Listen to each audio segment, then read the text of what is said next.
So I think, how the way things have changed recently, Doug, is what I alluded to earlier.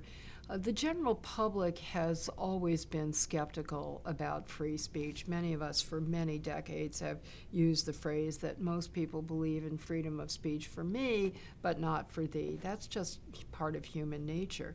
But what has changed in the quite recent past is that important institutions that traditionally had been especially committed to preserving and exercising and defending free speech have abandoned that commitment or are eroding in that commitment, mostly because of decreasing support on the part of the younger members of those institutions. And again, academia, journalism, publishing, on and on and on.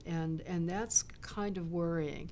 Surveys are constantly being done by organizations, including FIRE and Heterodox Academy, Pew, others, which consistently show that the older you go by decade, the more support there is for traditional free speech principles, including for this speech that we hate, to quote Oliver Wendell Holmes. And recognizing that and seeing myself primarily as an educator and believing that the more people understand about what the importance of free speech, the logic of the principles of free speech that the Supreme Court has crafted over decades, the tragedy that occurs when we don't have free speech, the more support there is for it. And that's why I took emeritus status from teaching at the end of 2019. I loved full-time teaching as a law professor. I got excellent